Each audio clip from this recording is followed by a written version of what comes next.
Hello, I want to speak to you today about pain.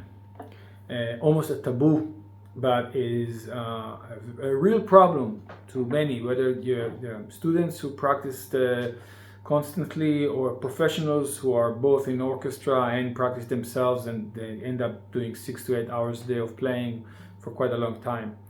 And then the inability to know when to relax, how to try to minimize the effort, and how to play with ease eventually gets to us and we get damaged. So the first thing is to say is that if you already feeling pain, then the damage has been done. It's like me banging my knee on a door, then the knee is banged and it's gonna hurt. So if you already have pain, the first thing you need to do is to stop, is to get yourself time to heal. So if possible, take some time out, whether it's a day or even 5 days, and restart. Because you cannot, if you're suffering from pain because you strain something, then using that area, that limb, or the fingers or the muscles, when it's strained, it's damaged, it's not gonna heal.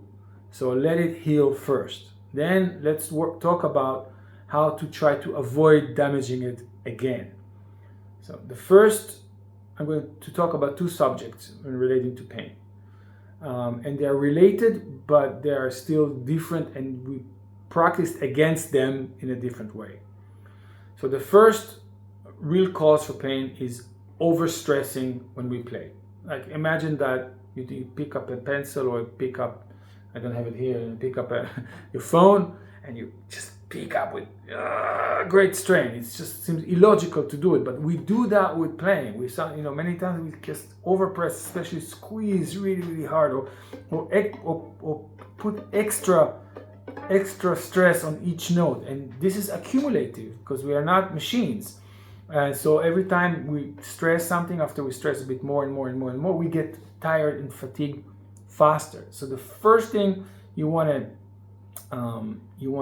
do is work on pressing only the minimum amount of pressure in order to get a sound.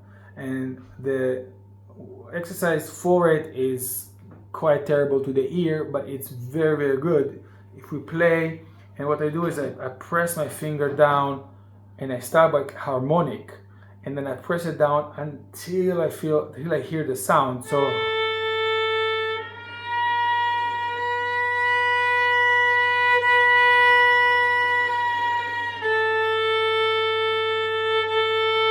again, touch.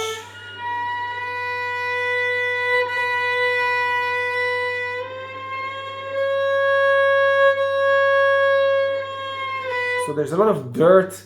You go through like a little bit of dirt into the sound, but very, very helpful. And as you're playing 1, 2, 3, 4, make sure that your thumb is not pressing harder on the third and fourth fingers, because that happens to us a lot. We press, and then the third and fourth we press much more. So make sure that even if you have to stop and just relax the finger, and then press the third finger, relax the finger up to the fourth finger. And what I do is I play 1, 2. Once I put the third finger down, I release the first finger. Now I know sometimes you need to put all fingers on the fingerboard and the string, but not most of the time. Most of the time you need to lift. So lift, and when I put the fourth finger, I lift even the second finger up. So it's not all the time 4 fingers pressing very hard on the string. So that's the first thing, and this is very basic. Now, the next thing I will do is take any piece that I need to play and play it from piano to forte. But before I do that, let me give you another basic exercise. Just take let's say a B, and I play 4 times from piano to forte.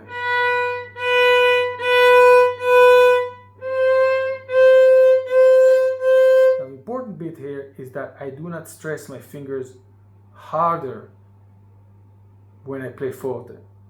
So I'm all the time in the piano feeling.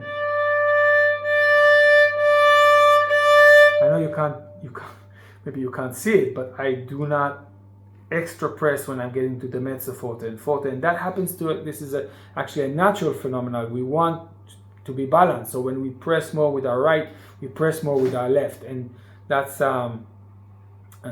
another cause for us to get more fatigued when we're playing in forte. Keep the left in piano. So the same kind of thinking. If I have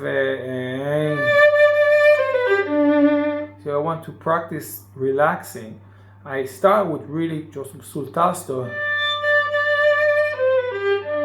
and then I go a little, and the more I play, the more I lean into the bow, but I keep my left hand as light as possible. So that's one, and this deals with trying to only press the minimum needed to create the sound of the note in the left.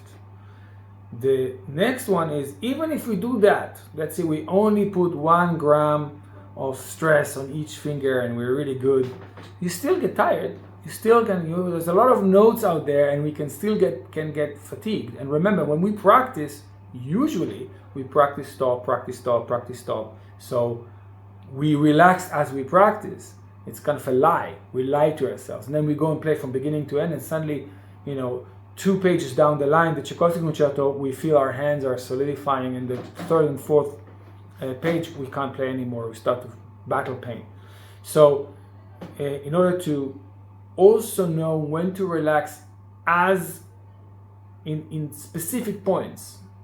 So let's say that I take the Brahms sonata, which let's stop, relax,